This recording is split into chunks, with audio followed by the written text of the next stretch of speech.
All right, we are recording. All right. I want to say good evening to everybody and welcome to tonight's webinar.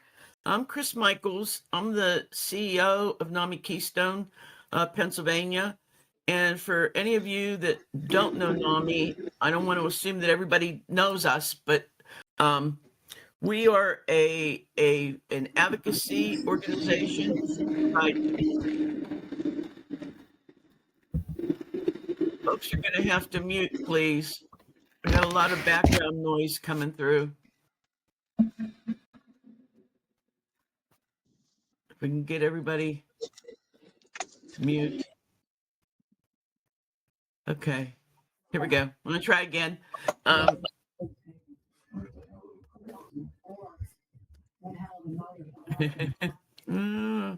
Maybe you should mute everybody, Maria. I'm going through and muting them as they become unmuted. Okay. All right. Okay. Excuse me, may I ask how? Okay. Thank you. I wish I could have kept my concentration, but I couldn't. So, we are a 501c3 nonprofit organization, and we are the state organization for the National Alliance on Mental Illness for the state of Pennsylvania. We have 21 affiliates and support groups, NAMI support groups across the state.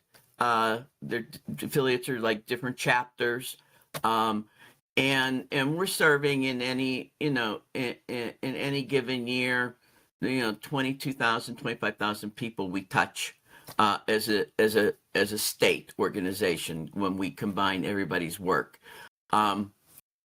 We do education programs, support groups. We do advocacy, and both individual advocacy and advocacy on public policy and legislation. I'm not going to go into too much more than that, except to say that this is one of our, we feel a service to the community, and we always want to bring what we can to the community. This webinar tonight, and we're indebted to the law firm, McAndrews, Mehalick, Connolly, Hulse and Ryan P.C. They are a law firm throughout the state of Pennsylvania, and they made a very generous offer tonight to do this webinar for us. The law firm specializes in special education, estate planning, and disability law. And as I said, they have offices across the state. Our presenter tonight is Heather Hulse.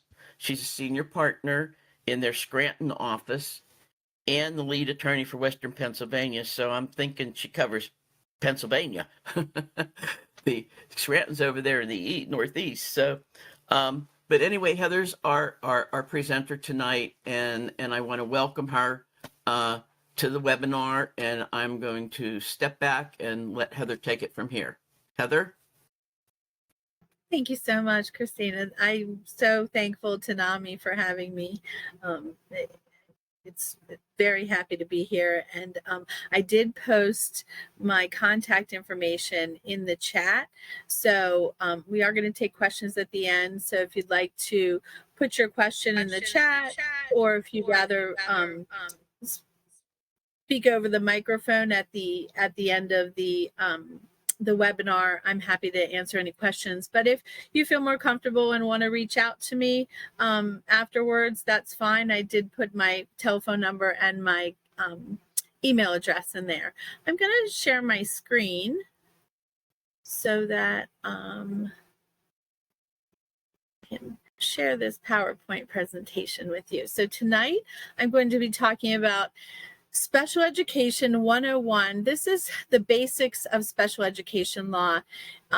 It's not going to feel too basic. I'm going to break it down for you, though, because we're going to cover a lot of area in a short amount of time. But I really do try to break it down so that you can really understand all the pieces that can help guide you through the process of ensuring that your child or your school district is providing appropriate special education services. So the law that oversees the cases that we handle, the Individuals with Disabilities Education Act, it is a federal law, and students with special education needs must be provided with a free, appropriate public education under this law. We hear this often in the business called a FAPE. Was the student provided with FAPE, a free, appropriate public education? And again, the Individuals with Disabilities Education Act is a federal law. We are going to cover a little bit of state law as well, but mainly what we're talking about is governed by this law. When we talk about a free, appropriate public education, that is a program which is reasonably calculated to afford meaningful educational progress in all domains. So sometimes I think people believe that, oh, my child needs an IEP, an individualized education plan, because there's academic needs. And it ends at that. Or my child has to have academic needs and be struggling academically in order to get an IEP. So I want to make it perfectly clear that no, a free, appropriate public education has to do with all educational domains. And education includes academic, social, emotional, behavioral, physical, areas of communication, speech and language, fine motor skills, occupational therapy, self-regulation skills, physical skills. If you have hearing impaired or deafness, visually impaired students, orientation and mobility. And all of this is covered through a proper, what we call an individualized education program or an IEP. And we're going to get into some pretty good detail with regard to what an IEP provides for students. What are the components of an IEP? Before I get there, I want to talk a little bit about the eligibility categories for which a student may be deemed eligible for special education services. So there's two slides here with eligibility categories that students can be found eligible under the IDEA, the Individuals with Disabilities Education Act. Most of these are pretty self-explanatory. I do want to talk about a couple of them that maybe not so as obvious. One is autism. While we are, most of us are familiar with autism, I think it's important to point out that autism is a spectrum. It is a spectrum disorder, so that there may be students on the very lower end of the spectrum all the way up to the higher end of the spectrum, and everything in between. And students with autism may need very different things depending on where they are in that spectrum. So I think it's important to understand that a student with autism is not going to necessarily receive similar services to another student with autism who may be somewhere else on the spectrum. So when we talk about special education services in a school district or a charter school for students with autism, we may be talking about very different things depending on where that child lands in the autism spectrum. Emotional disturbance is another eligibility category I like to touch on because it is quite broad. Emotional disturbance is a category that several factors can be met, and it's not all of those factors. One of those factors will qualify a student with emotional disturbance under the Individuals with Disabilities Education Act. So, for example, if a student is demonstrating inappropriate behaviors over a period of time to a significant degree, and it's impacting that child's ability to make meaningful educational progress, that would qualify them as a student with emotional disturbance. And remember that ability to make meaningful educational progress includes behavioral progress. So if we're not seeing that student be able to improve in their areas of behavior, that, again, meeting that criteria, they would be a student deemed with emotional disturbance. If a student has difficulty engaging with their peers over a significant period of time to a marked degree, and it's impacting their ability to make meaningful educational progress. Again, so if we're not seeing that social progress, that would be an area where the IDA would deem a student eligible under emotional disturbance. Other health impairment is another eligibility category that we frequently see, and that's where you're often going to see students with attention deficit hyperactivity disorder, anxiety disorder, post-traumatic stress disorder. They may fall under that. And there's a variety of other auditory processing disorder. There's a variety of other categories that might fall under, or diagnoses that might fall under the other health impairment. These are continuing eligibility categories under the Individuals with Disabilities Education Act to qualify a student with special education needs. Specific learning disability is one more I'd like to touch on, and that is, so across the state of Pennsylvania, in my experience, there are different ways that a student can be determined to have a specific learning disability. One is what's called a response to intervention model, and that is, it's a very specific model where there's tiers that are broken down, and all students receive some type of intervention, and then depending on their response to intervention would move through the tiers. Once they get to that final tier, they could actually be evaluated during that process through the tiers, but once they get through the top tier, they would definitely be referred for a special education evaluation. Progress monitoring is completed. It is definitely a good way to determine whether a student has learning disability. However, it is not typical. In my experience, I have not seen a school district across the state of Pennsylvania implement a true response to intervention model. All of the school districts that I've seen, and I've seen many across the state, use what we call a discrepancy model. And that is where you compare the cognitive abilities of a student with the academic achievement or areas of academic achievement. And if there's a discrepancy, a significant discrepancy, then that student can be deemed eligible for a specific learning disability. And there are several categories where that student can be determined eligible under specific learning disability. So for example, if a student has a average IQ, so their cognitive abilities are falling in the average range, and let's say typically we use what's called a standard score. So 100 would be dead average standard score for cognitive abilities. If we then compare that to their academic achievement, and let's say the student in the area of reading comprehension, for example, is we see a standard score of 75.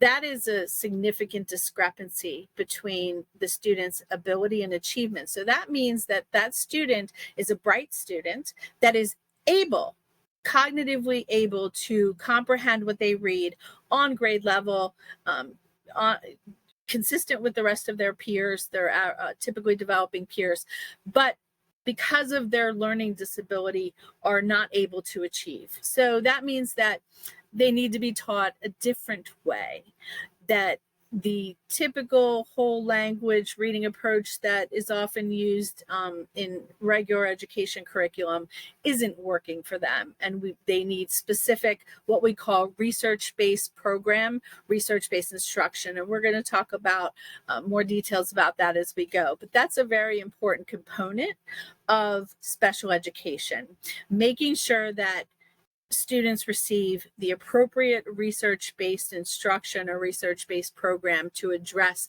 their specific areas of need.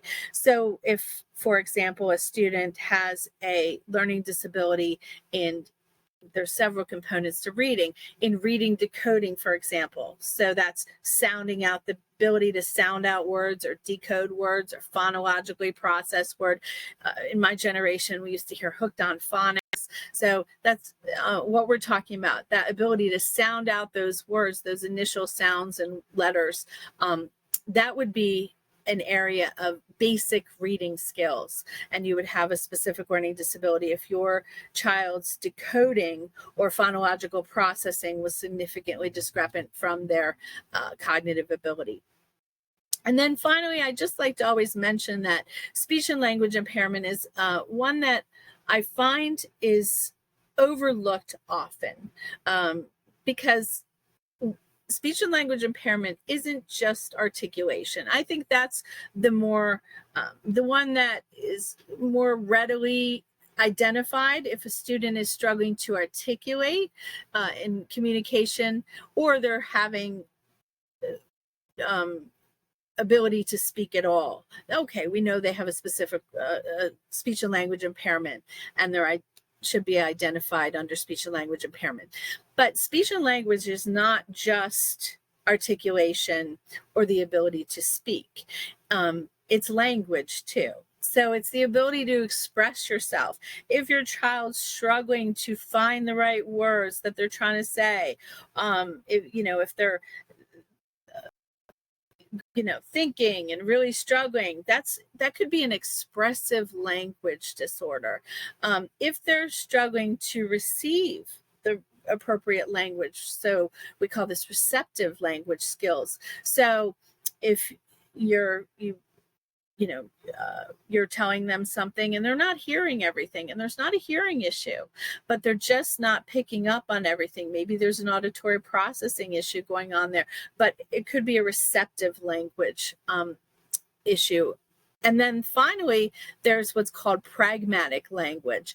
And we often see this, we could see the other areas of language needs as well with students who are identified with autism, but pragmatic language is almost always seen with students with autism, and that's your social language skills. So picking up on those social cues, boundary issues, knowing that conversation is a two-way street, that there's back and forth. If students are struggling with those areas of social language, that can also fall under speech and language impairment. So going back to free appropriate public education. So what is that? Let's get a little deeper into what that means. First off, this is more from a global perspective, and you may have heard this before. Least restrictive environment, or LRE. So students must be placed in the least restrictive environment consistent with their needs. This does not really have anything to do with when we typically hear the word restrictive. We may think of, oh, well, my student's going to be in a restrictive environment where they're not able to move a whole lot. No, it means that we want students, we want all students, special education students, to be educated with their typically developing peers to the maximum extent appropriate. So we start with that regular education environment, we work our way out. We want students with, certainly their needs to be addressed. So if a student has a learning disability in reading or math, it may not be appropriate to have them in that what we call the least restrictive environment, which would be that regular education or general education setting where they're with their typically developing peers, because they need that more fine-tuned research-based instruction in a smaller group where they're getting that direct intensive instruction to teach them those specific skills where there's deficits. If they have social emotional needs that are significant to the point where they're really struggling in a typical regular education setting with the full range of supports and services. And we're going to talk a little bit more about that. But they may need to be in an emotional support setting for part of their school day. But again, we want students with their typically developing peers to the maximum extent appropriate. So if they need to be in learning support for reading or autistic support for academic subjects or subjects where they maybe are struggling, but then they can be out in regular education setting for science and social studies and all their specials, what we call specials, art, music, library, physical education, lunch, recess, homeroom. These are all areas where the student, the more we see students in that regular education environment, that's what the Individuals with Disabilities Education Act is provides for. And a little bit more on least restrictive environment. So special classes, separate schooling. So taking a student and moving them into a more restrictive special education school. So moving them out of the regular education building and putting them into, say, a partial hospitalization program or a private school for students with special education needs. Other removal of special education students from that regular education environment should only occur if the nature and severity of the disability is such that education in regular classes, and here's the really important part, with the use of supplementary aids and services, cannot be achieved satisfactorily. So it's not, okay, they're struggling in regular education, move them right over, put them in emotional support. They're struggling in the school building, put them in a restrictive school for students with social, emotional, behavioral needs. No, the law says we need to be implementing the full range of supplementary aids and services in that regular education environment. And we see if that works first. So, and we're going to talk a lot about the full range of supplementary aids and services that can be implemented. But essentially, if the child can be in that classroom and have adapted materials, for example, have access to a guidance counselor, have maybe they need to get up and move around, maybe they need sensory breaks, maybe they need a one-on-one aid. These are all supplementary aids and services that can happen in the regular education environment before we would move them into a more, what we call more restrictive environment. And this least restrictive environment was really discussed in a very landmark case called Oberti versus Board of Education. It is Third Circuit Court of Appeals that specified school districts must consider, again, the full range of supplementary aids and services that can be provided in the regular education setting. They must make efforts to modify the regular education program to accommodate a special education student. That is quote from the law. They must make efforts to modify that regular education program. So it's not, oh, well, this is the student struggling in regular education, move them out. The IDEA specifically provides that special education students should not be removed from education in age-appropriate regular education classrooms solely because that general education classroom needs to be modified.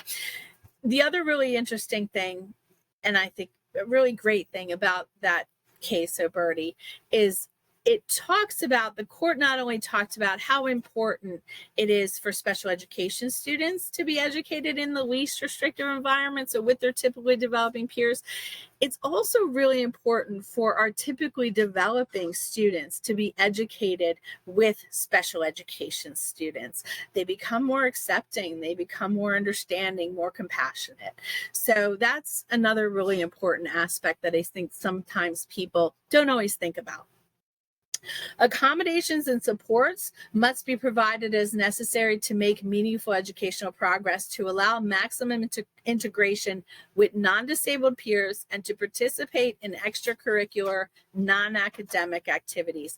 This is one where I often see problems with school districts and charter schools, forgetting about that it doesn't just, special education doesn't end in the classroom, the school day. If there's extracurricular activities that the child would like to participate in, then accommodations and supports and services need to be made so that student can participate in extracurricular activities.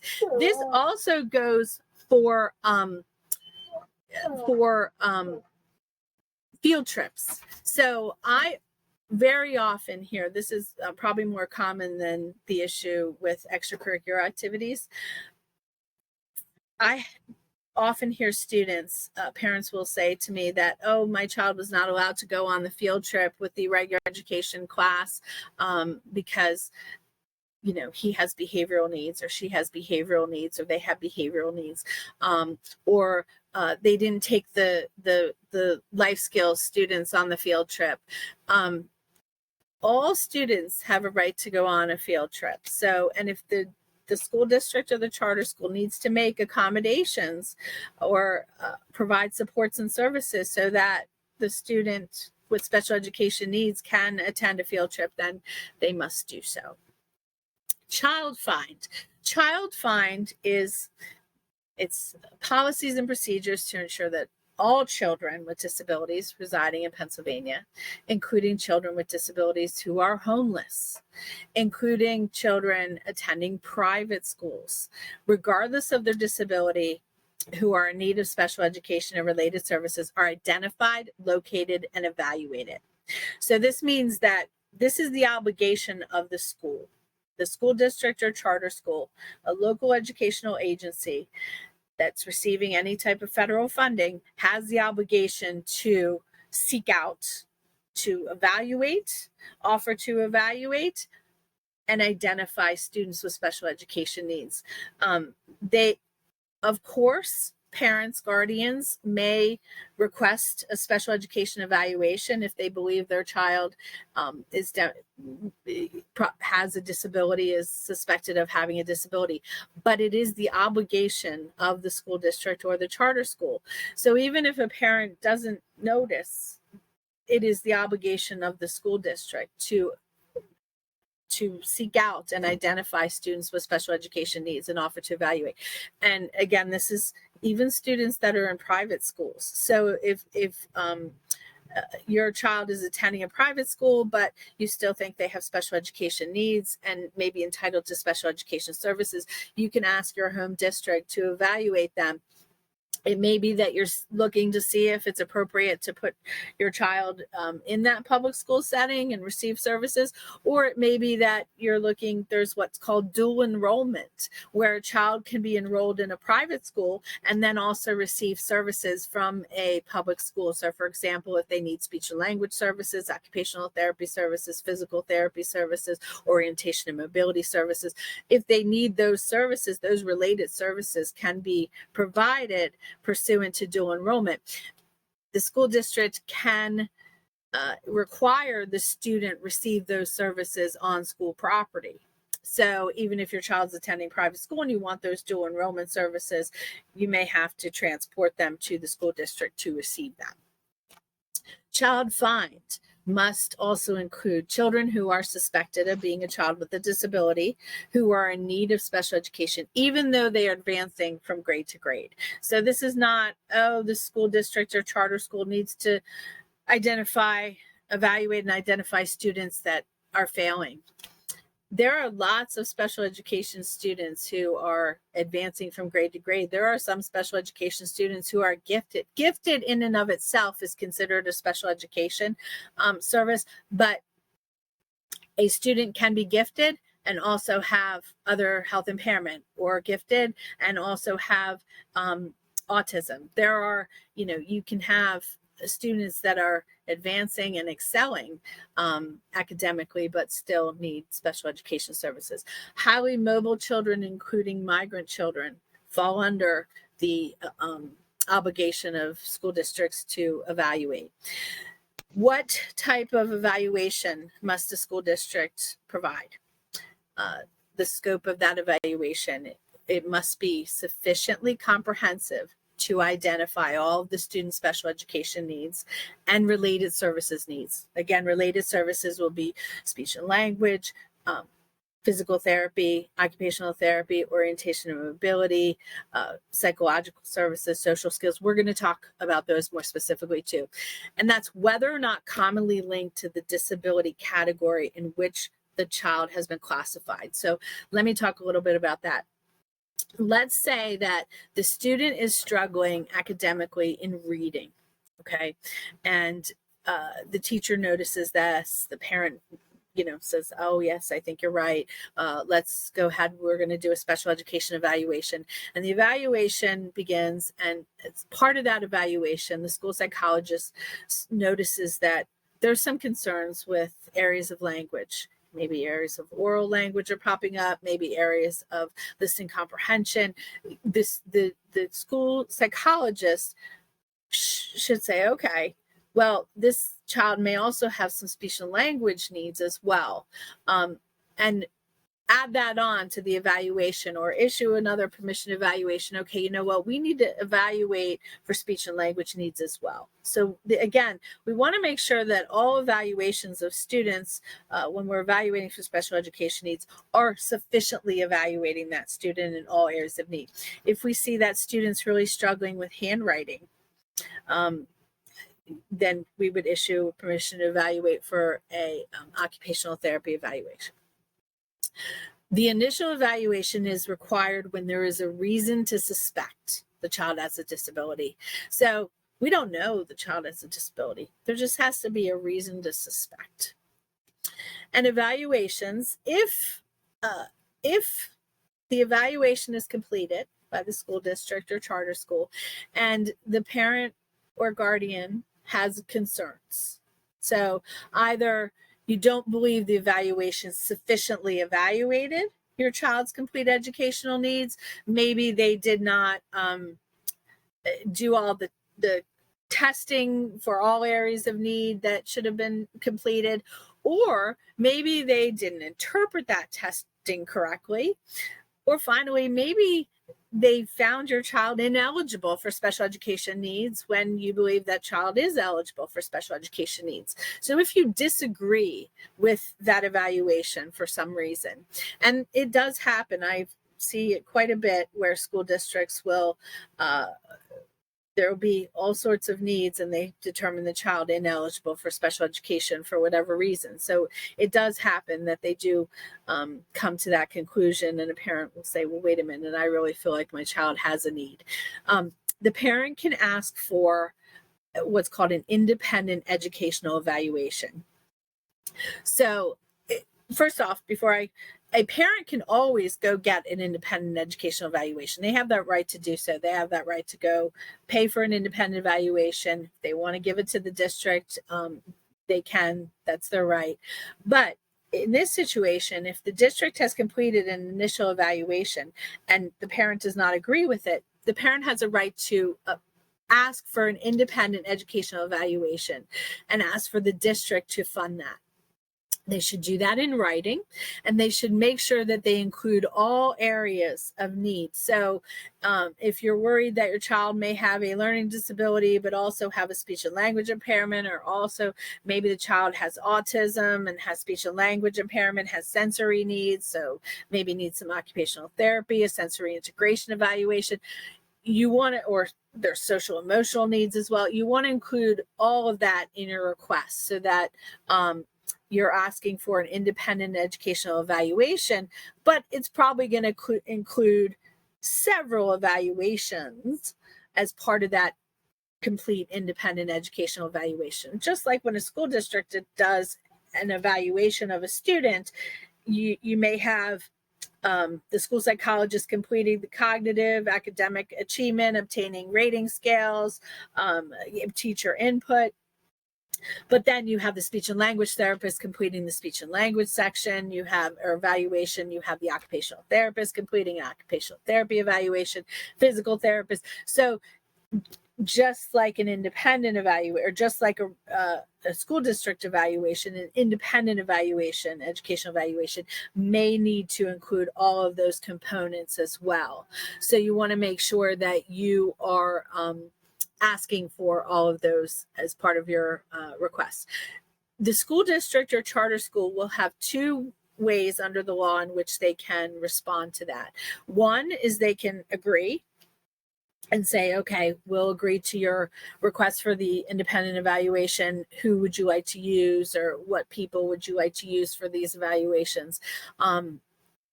Sometimes school districts will provide a list to parents and say, here's a list of providers. And that's absolutely fine. And that's sometimes very helpful for them to provide a list, because parents sometimes don't know where to go. But you don't have to use someone on their list. You can use who you choose as long as they're qualified. They do, you do want to use a certified school psychologist to do a psychoeducational or neuropsychological evaluation. If they're doing a speech and language evaluation, you want to use a qualified, certified speech and language pathologist. So, for example, the other way that a school district or charter school can respond is to say, no, we don't agree. And if they do that, they must issue a notice of recommended educational placement, or a NOREP. Sometimes you'll see that NOREP, notice of recommended educational placement, denying that request for an independent educational evaluation. And it should give you the reasons for the denial. And then the school district is obligated to file for due process against you, the parent, and they have to defend their evaluation. They have to prove to a special education hearing officer that their evaluation sufficiently evaluated your child. So I will say, if you end up in that situation, it is statistically better to proceed to a special education hearing with a special education attorney. If you look at the results of hearing officer decisions, parents who proceed pro se, so on their own without an attorney, do not do nearly as well. Parents who proceed with a special education attorney are more likely to have successful outcomes. So I think that's important to note. It's also important to note while I'm here that our office does take many cases at no cost to parents. So I think sometimes parents get nervous about, oh, an attorney, it's going to cost us a lot of money. There are people out there that can help you, including ourselves, at no cost. So moving into an IEP. Now this is when your student has been identified with a special education need. What do they get? They get an individualized education program, or an IEP. And that is a written statement. Sometimes people say, oh, it's like a contract. And it is. For each child with a disability, that is developed, reviewed, and revised in a meeting with parents and relevant professionals. So a couple things. One, every year there's going to be an annual IEP meeting. Unless the child is deemed not eligible for special education at some point. But in IEPs, you will have at least one annual IEP meeting. You can have as many are needed IEP meetings throughout the year, though. If let's say the IEP is developed in the beginning of the school year, and we're moving into January, and you're not seeing any progress at all, and you feel like, what are we doing here? You can recall an IEP meeting and ask for the data and talk about it, and hey, what research-based program is being provided? What are we doing? Maybe we need to increase the services. Maybe we need to change the program that we're using and implement a different program. So it's important to know that you can meet and revise that IEP throughout the year as necessary. Relevant meeting with parents and relevant professionals. So if a parent wants to bring someone to that meeting, they can bring someone to that meeting. The only person they cannot bring to that meeting without it being an issue is an attorney. And it's not that it's an issue, it's just that if a parent brings a special education attorney to a meeting, the school district or charter school would have the right to have their attorney at that meeting. So, but if a parent wants to bring the child's therapist, the child's behavioral specialist, maybe a friend for moral support, an advocate, they can bring who they'd like to that. A psychologist that works with the child outside of school, they're allowed to bring who they'd like to that meeting. Another thing that I just want to point out quickly too on that, whether the student attends the IEP meeting is up to the parent. Oftentimes I see where school districts will just automatically pull a student into an IEP meeting. I have seen school districts and charter schools have the misunderstanding that once a child's 14, they have the right. That is mental health law. That is not educational law. That's a totally separate law. The Individuals with Disabilities Education Act, thankfully, does not have that, because mental health law says at 14, you have the right to decide whether you want services or not. That is not the case with educational services. So I think that's really important to understand. The parent or guardian holds that child's special education rights until they graduate from high school, or if they're continuing on until the school year that they turn 22, all the way up to the school year that they turn 22, the end of that school year. So the parent or guardian would hold those educational decision-making rights, and it is up to them whether or not. Now it's, of course, it's, appropriate for some parents to talk to students, their child, and decide, whether they want that child to be at that IEP meeting. Oftentimes it's good to have the child come in, okay, we've all talked as adults, and then let's bring the child in, especially if it's an older child, to get their input or their thoughts on things. That's fine. But I just think it's important for people to understand that it's not an automatic thing that the child attends, and it's certainly not at 14 they attend. We're going to break down the IEP components. So sort of towards the beginning of the IEP is going to be and it's not just it shouldn't be just a statement, but it's the child's present levels of academic achievement and functional performance. So this should be a whole section on where your child is functioning in areas of academic achievement and then in areas of functional performance. This should be very detailed, because this is the information where you're going to develop the goals from. So this is where you're getting what we call baselines.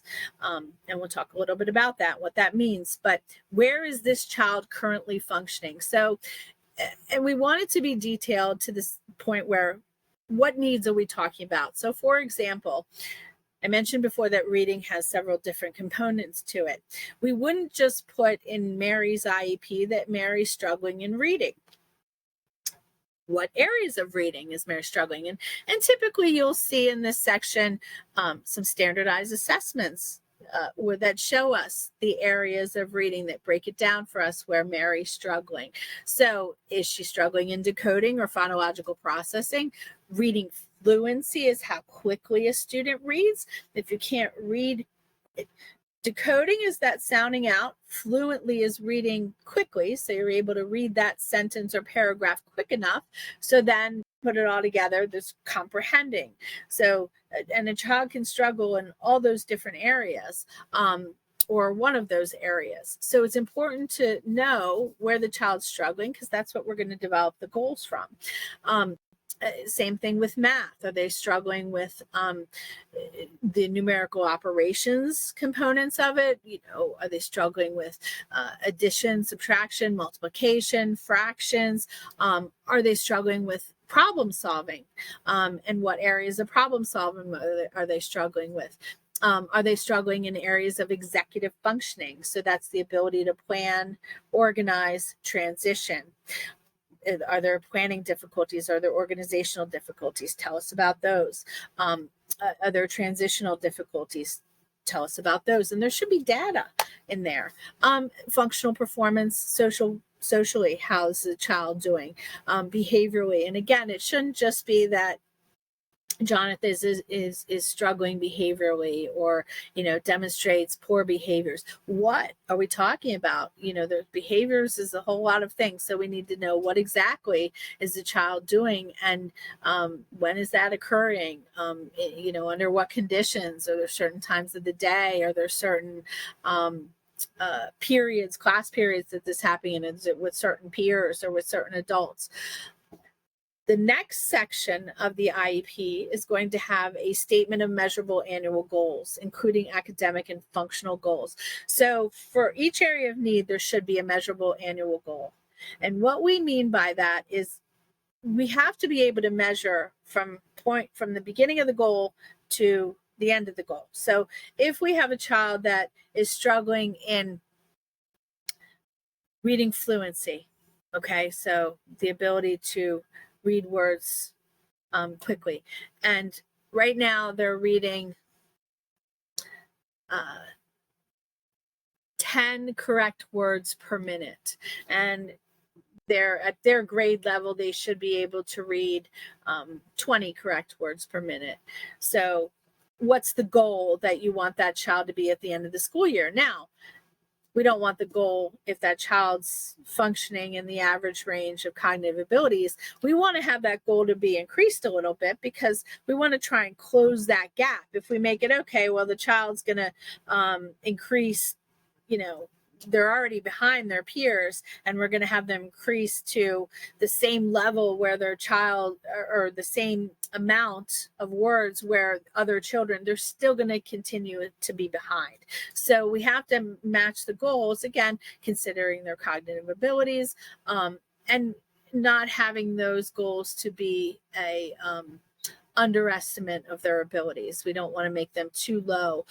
We also don't want to make them too high where they're not able to achieve them, an unrealistic goal.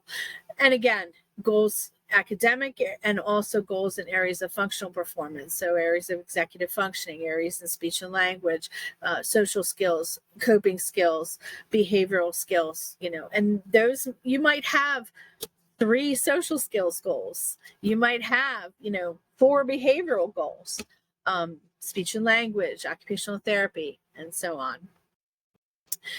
The IEP will also include how the child's progress toward meeting the goals will be measured. So how are we measuring that child's progress? It should not say something like solely. It should not solely say teacher observation or therapist observation.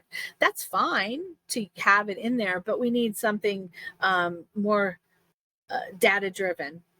So are we utilizing some research-based program? Is there progress monitoring as part of that research-based program? If we're talking about behavior, we should be collecting data, very specific data. When periodic reports will be provided. So when is the parent going to be provided with progress reports? That will also be in the IEP. You will typically see that is happening quarterly, because they send it out with your child's report card. That may be okay, but it may not be. You may need progress monitoring more frequently, especially when we're talking about children that have behavioral needs, social emotional behavioral needs. You may need, weekly, sometimes daily, behavior progress monitoring reports. A statement of the special education related services, supplementary aids, and services based on peer-reviewed research to the extent practicable. So that needs to be in the IEP. And the really important part of that is that peer-reviewed research. And when is it not practicable? There are research-based programs for everything. And what we mean by peer-reviewed research is that this program has been proven to be effective. We've implemented it. We've done studies on it. We know that it works. So certain programs, for example, students that have dyslexia, which is really that phonological processing area, that basic reading skills, there are well-documented years of research to show that an Orton-Gillingham-based research-based program is proven to be effective. So you might hear a Wilson reading program. There are some other research-based programs that would be effective, System 44, but those, Linda Bell has them. But you want to utilize a research-based program that's appropriate for the child's needs. But there are research-based programs not just for reading, writing, and math. There's research-based programs for social skills. There's research-based program for, and social skills, there's many of them, because you have different age levels, you have different disabilities, you have different areas of social skills. Coping skills, there's research-based programs for coping skills, there's research-based programs for behavior, and on and on. And then a statement for program modifications and supports for school personnel. So what does the school personnel need to help my child, to help with the implementation of this IEP, to help my child get the supports and services that they need? You will almost always see in this section an IEP will be provided, copy of the IEP will be made available to teachers. I think it's important to make sure that your teachers have actually received that and have gone through that. So at your first parent-child conference, have you maybe even bring a copy. But so you will usually see that an IEP, copy of the IEP is made available. You will often see in there consultation services. So if your child's receiving speech and language or occupational therapy, there might be a section where, or an indication, excuse me, where the child, the speech and language therapist is consulting with the regular education teacher so that they're coordinating the curriculum and making sure they're working on the same skills. And hey, the speech and language therapist could give some tips to help the regular education teacher with supporting that child. What I also like to sometimes recommend to school districts and charter schools and parents, families, is does this team need any training? So does my child have a need that maybe the regular education teachers aren't really familiar with? I had a student that was diagnosed with Tourette's syndrome not too long ago. And it's not often that teachers in the regular education setting have experience. Maybe some of them have experience with, but maybe you need to have in that section of the IEP a training seminar where somebody comes in to do a training, somebody who's qualified to train on Tourette's syndrome to teach the regular education staff. What is Tourette's syndrome and how is it going to impact this child in the educational setting, and what things should you look for and you might need to do to accommodate this child's needs? Even things like ADHD, sometimes there are some regular education teachers that may not be as familiar, may not understand that. I still do see from time to time where in the teacher input, teachers will write that so-and-so is lazy. And it's a little frustrating because students with ADHD are very often far from lazy. In fact, they're very often working much harder than a lot of the other students because their executive functioning needs are so impaired. We do testing and lo and behold, we see their working memory, which is your ability to kind of do two things at once. So hearing a lecture and taking notes at the same time will be very difficult for a student who has significant working memory or executive functioning needs. So just think how that's going to impact you in the educational setting. And, so you see the student, they're not taking notes anymore. They're just, putting their head down. That might come across as laziness or unmotivated. Well, maybe that we need to have some more understanding and training seminars on how actual working memory, what it means. And that student is actually working a lot harder to be able to keep up. So, 20 math problems is going to feel like 40 math problems to them. An explanation of the extent, if any, to which the student will participate with non-disabled students in the regular education class and in other student activities. So this has to do with that least restrictive environment component. There is a section in the IEP that explains how much your child's going to be in the regular education setting and how much they're going to be in the special education setting. And then there's a section in the IEP that covers state and district-wide assessments and if any accommodations are needed. Keep in mind that there is only a limited number of accommodations that can be provided for those state and district-wide assessments. They are assessments that are designed to yes, they're assessing the student, but they're also assessing how well are the schools teaching the students. So there is not going to be, you're not going to have the kinds of specially designed instruction or accommodations that would be in students' IEPs. You might have things like extended, they might get 15 minutes extra time, they might get testing in a distraction-free environment, test questions read aloud to them. Okay, here's when you guys have heard me talk about supplementary aids and services quite a bit. Specially designed instruction. There is a section in your IEP where it has specially designed instruction and accommodations. So specially designed instruction and accommodations is really, I think, sort of the heart of the IEP. Lots of times people think, oh, the goals are so, and the goals are important. That's how we measure progress. But how we meet goals is through specially designed instruction.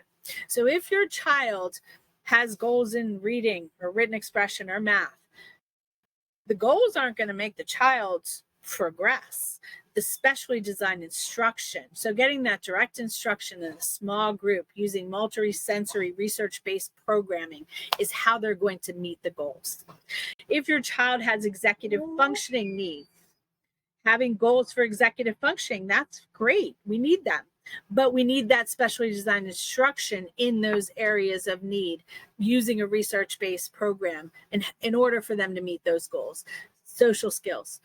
You need the social skills goals, but you need the social skills program to meet the goals. If they have coping skills deficits, they're not just going to learn coping skills all on their own. They need that research-based program to teach them those coping skills.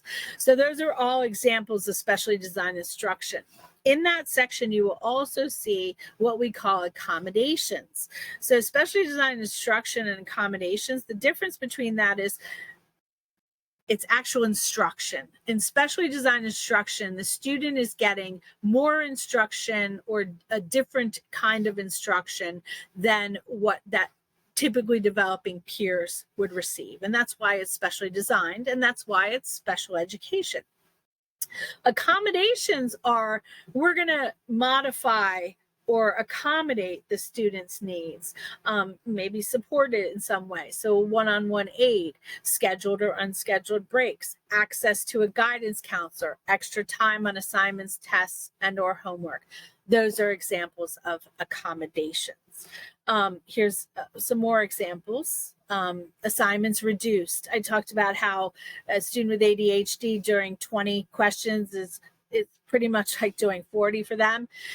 You know, what I often like to see in the child's IEP is a reduced assignments for students that have ADHD. So if they, especially in areas of math or written expression, because there's so much planning and organizing, which is so hard for them. It's such a struggle that they're working their brain harder than everybody else. You know, if we can give them 10 questions that we can test their skill, and we don't need to overwork them where they're working harder than everybody else. Providing copies of teachers' notes, that again, if you have working memory deficits and you have to hear a lecture and take notes at the same time, that's going to be a real struggle for you, and you're going to miss a lot of information. Students with auditory processing needs will also have this struggle and will need those notes provided. You can give them a highlighter and have them highlight as they go along. Providing completed study guides, not study guides that they have to complete, completed study guides in advance of the test. Visual, verbal, nonverbal prompting to remain on and complete tasks and to refocus. Providing students with choices wherever possible, reinforcing positive choices consistently, catching good behavior. It is so important for students with behavioral needs to be positively reinforcing that good behavior.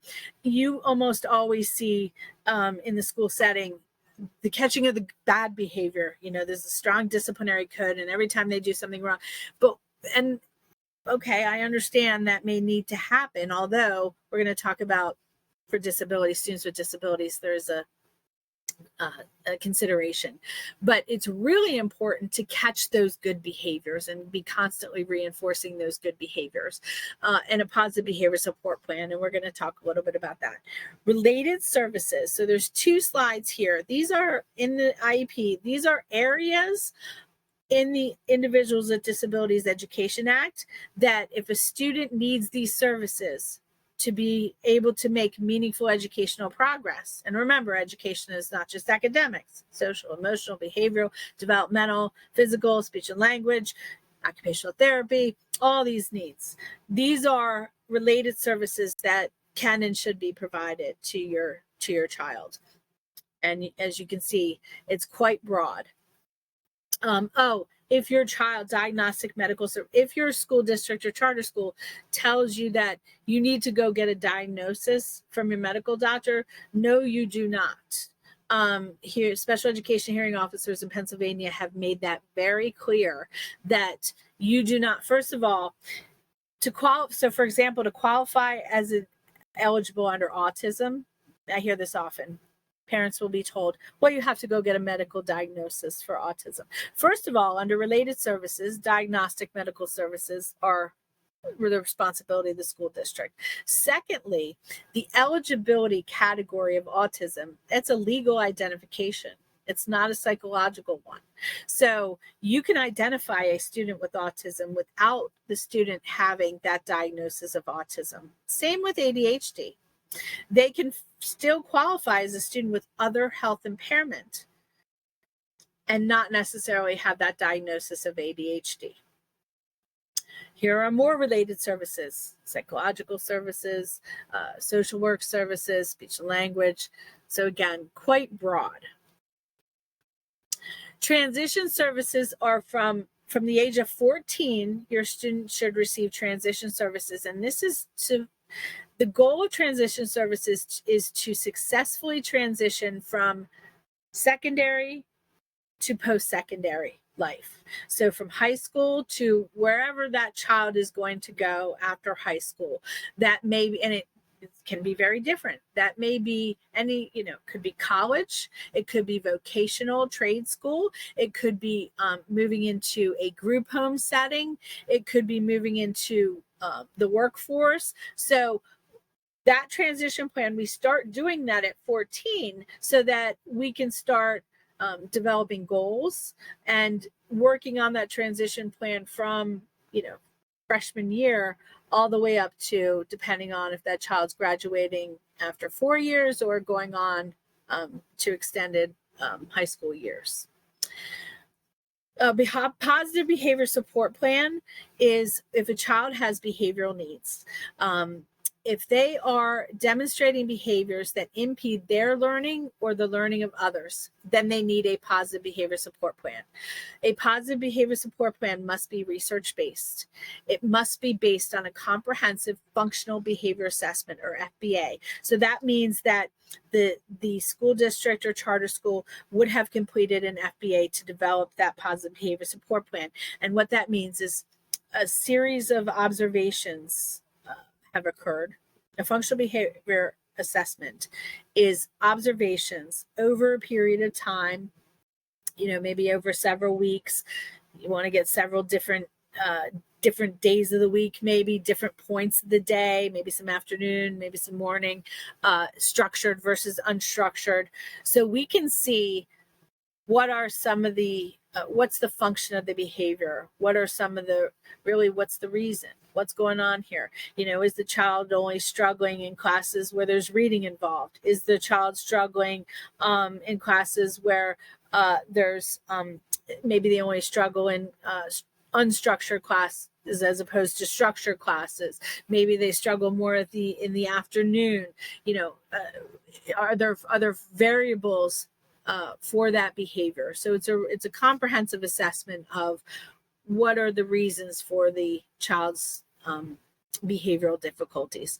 A positive behavior support plan must be based on positive reinforcement. So it should mostly be we're giving that child rewards or positive reinforcement for socially acceptable behaviors, not so much punishing them for the inappropriate behaviors. If we do need to do any interventions, it must be the least intrusive necessary.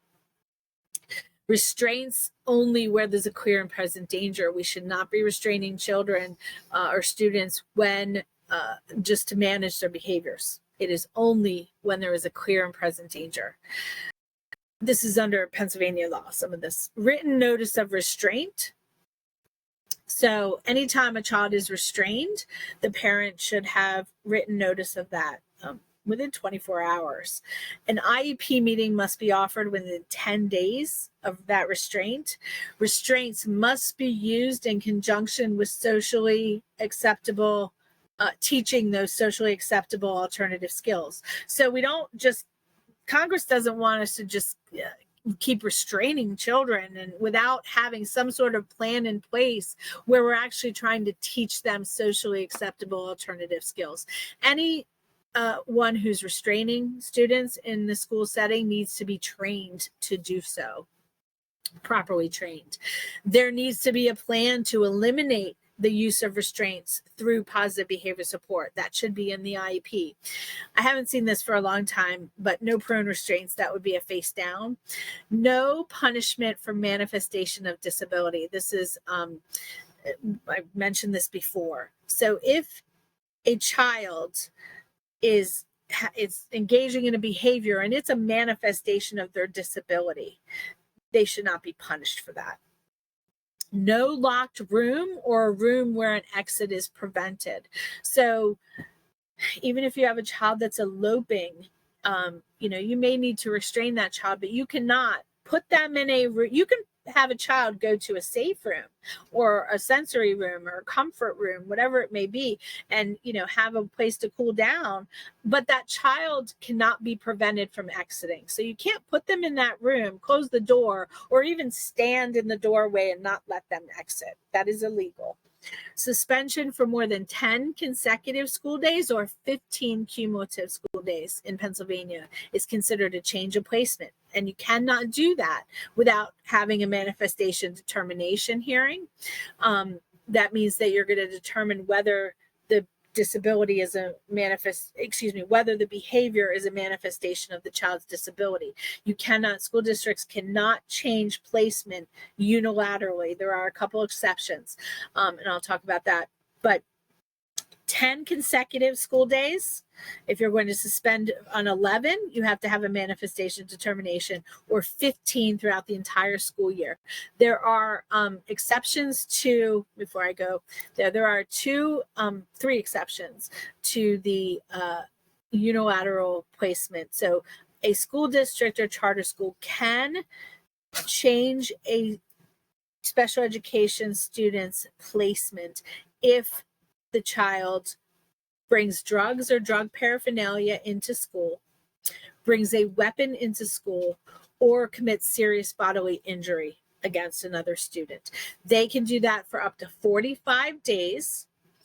So they can place your child into an alternative educational setting. They still must provide FAPE. They still must provide a free, appropriate public education. So even if your child brings a weapon into school and they're removing them and placing them in a 45-day alternative education placement, that placement has to meet your child's needs. So if they have a reading disability, if they have speech and language impairment, their needs have to be met. Just some quick truancy in the IDA. If a student has special education needs and they're truant, the district should conduct a functional behavior assessment or social emotional assessments to determine the reason behind. Oftentimes I see truancy because of anxiety. And that is not what the law intended families to be referred to truancy court for. If the child's having anxiety and struggling to get to school because of those needs, then an IEP should be developed and a plan, services. You might have to start providing those services in home. The child might need instruction in the home for a period of time, and, getting them into school for shorter periods and building your way up. And then results of the assessments should be utilized to develop a positive behavior support plan. Just want to quickly go over 504 eligibility. So special education, we talked a lot about that. A 504 eligibility, it is broader in terms of it covers a lot more people would be identified under Section 504 of the Rehabilitation Act because it has a broader definition. An individual with a disability is any person who has a physical or mental impairment which substantially limits one or more of that person's major life activities. Learning is a major life activity. They have a record of such an impairment or is regarded as having such an impairment. So you are going to see a lot more people qualify under Section 504. And this is not just in education. This is also out in the workplace, in college. College students are entitled to Section 504 plans. So if you are identified as having a disability under Section 504, you would be entitled to a service plan where special education it would not be special education and related services. It would be a service plan with accommodations. So just real quick, the difference between. So an IEP is going to provide that specially designed instruction, whereas a 504 plan is going to provide accommodations. So whereas 504 plan, more people will fall under that definition. If your child has more significant needs and needs that actual specially designed instruction, then they should receive an IEP. Sometimes I get questions, what if my child needs both? Well, then the 504 can be incorporated into whatever accommodations are in the 504 plan can go right into that IEP. Some remedies under the IDEA, and this is the last piece, I promise. So if your child is not receiving a free appropriate public education and you need to pursue your child's rights at a due process hearing, you need to hire someone like me to pursue their rights. These are some remedies under the IDEA. An appropriate program and placement. So my child's not receiving an appropriate IEP, an appropriate educational program. They're not in the right placement. These are all remedies that you can seek. Reimbursement for tuition and related costs to a private placement if the school district's not able to meet your child's needs and you need to go to a private school. Compensatory education. So that's for past failures. That's if we can't, if your child has their educational needs have not been met for a period of time, and as a result, your child hasn't made that meaningful educational progress that we would expect to see, they can be entitled to receive what's called compensatory education.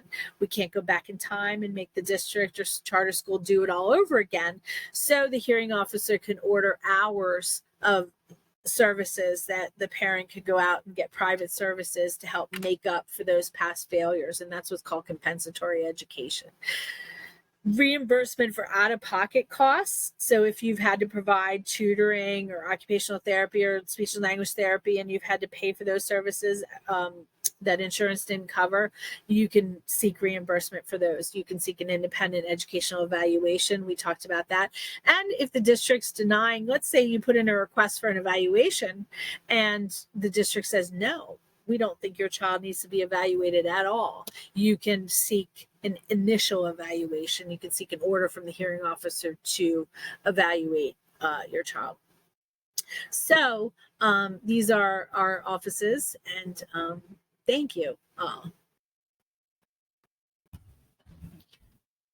Thank you, Heather. I'm going to stop the recording now if anyone has any questions.